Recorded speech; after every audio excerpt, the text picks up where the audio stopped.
Okay, as you can see here, I am currently in town, which means this is the episode where I probably won't die. Just look in my inventory, I got a lot of stuff to sell. I have that robe and dagger I still haven't gotten, really a feeling on. I might try to identify them, but for now, my first priority is to sell these potions and scrolls. So let's look, I don't want to go to the black market because there are wholesale realtors who will take them, and what's this, Farmer Maggot? Yeah, Farmer Maggot does this thing where he's got his dogs, Grip and Fang, which I haven't killed in this file yet, but he's still gonna just give me crap apparently. He's got like infinity health, but he doesn't do damage. So here's what you do with Farmer Maggot: you hold down left arrow for a while. Who's that other guy? Pitiful looking beggar? No. I'm gonna kill the beggar quick. Alright, back to Farmer Maggot. You really gotta watch your hunger here, and I just want to get it existential for a moment here. Point out what's really going on here.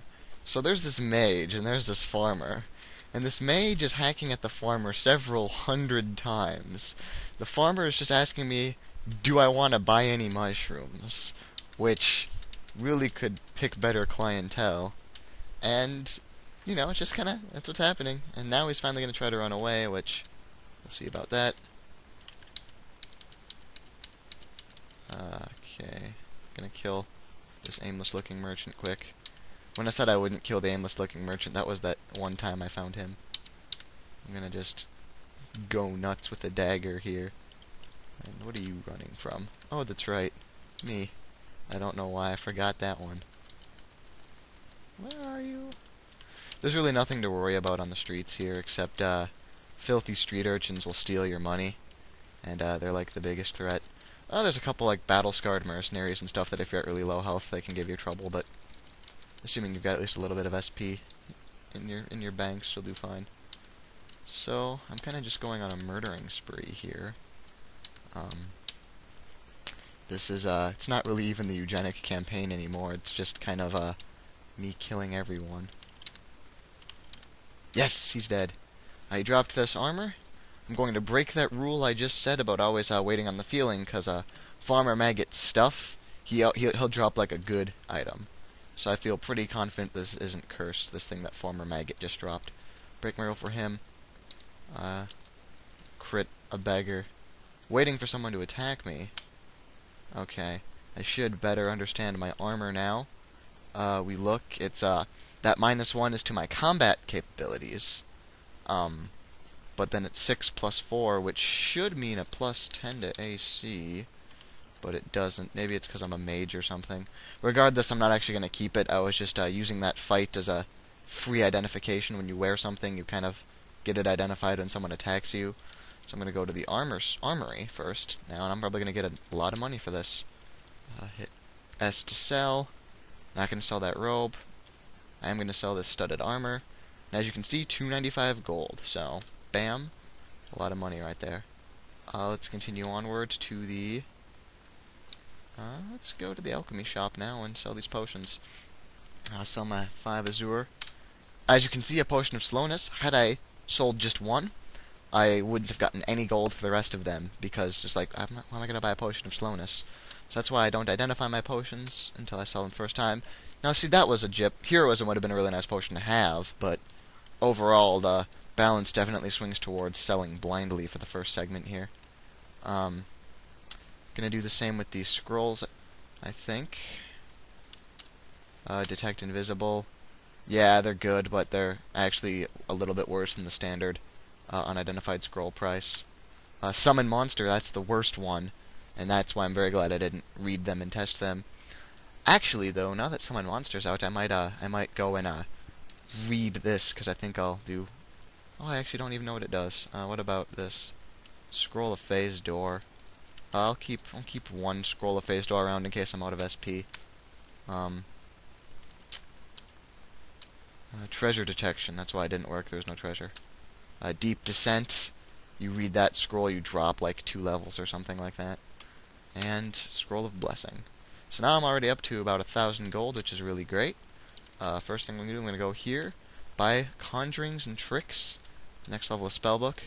Also incantations and illusions, but probably going to be something else for me to spend my gold on here, so I'm going to wait on that for now. I got my rope, my dagger.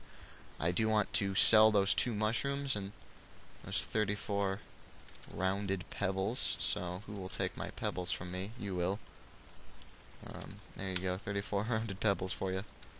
If a scroll of identify is cheap enough, I might want it. What kind of price is 116? I'll just wait for the feeling and then do the thing where I use it to identify it. I'm actually gonna go sell 1 mushroom because I'm kind of curious what these mushrooms are. A mushroom of terror. Whatever, you can have it. What do I got here? A ring. An amulet of resist lightning would almost be good, but it's gonna be a little bit here before my resistances will really matter. I'd prefer a more general use thing to spend my 1,000 gold on. First off, I'm gonna go to the general supply store. Gonna grab another scroll of Word of Recall, because what happens is you can either use it to go back to town, or go back to where you were when you last read a scroll of Recall. So now, I got 2, and actually what I'm going to do is I'm going to buy a 3rd one, and I'm gonna also buy 3 more rations of food and 2 more torches, just to kind of top up on those. And then I've got 3 scrolls, Word of Recall, and I'm gonna go home. Home is just kind of like a safe. If I drop something here, it'll stay here forever. And keep one of my scrolls here, so that if a monster destroys like 1 or something in my inventory, I can use a scroll to get back here, buy more scrolls, confident that I got at least this one to make it back to where I was. So that's actually about it for stuff I need. I'm just going to kind of pop in the various shops, see if there's something really useful. Potion to cure serious wounds. I'll grab 2 of those, you know. It's always good to have a potion on hand every now and then. Bad things can happen to you in this game. This is a game of bad things happening. That's, you know, basically the theme of Angband, if you hadn't noticed, is that there are things, and they kill you. Go to the magic store. Amulet's a slow digestion, kind of tempting, but I'm going to get a spell that will feed me. So, Amulet of Charisma would be good if I needed Charisma. Amulet of Resist Acid. Actually a pretty good deal. Acid's one of the more common, at least at the levels I've been getting to. And you saw that Amulet of Resist Thunder was significantly more expensive than this guy, so I may just have to grab it here. There's nothing else there I really want, so sure, an Amulet of Resist Acid. I'm going to go wield that sucker right now. And now I take half damage from acid attacks, which is always fun. I've already been here, that's right. That's good enough. I'll keep the rest of this gold here, and going to descend to the next level. Let me try to get my next 6 experience here as fast as possible, so I can show you what new spells await in my second spell book here. That's right, I need to remember this. After saying... oh, that door's stuck. After saying I'd learned my lesson, I actually hadn't, and I just went blindly in. Fortunately, at level 1, you know, there's not too much that can kill me here, because even my melee damage is starting to get a little intimidating by level 1 standards. Nice thing about being a Dunedain. Again, there's a dead white icky thing. Yeah, it's actually getting to the point where, you know, if I'm at 8 SP instead of 9, you don't even need to rest all those times. Soldier Ant. I bet these jackals are going to do it for me. I'm going to go, as we've seen, you can't distract them around a corner is the bad thing. The good thing is you can go around the corner and nap. We're going to do some Stinking Clouds. There they go.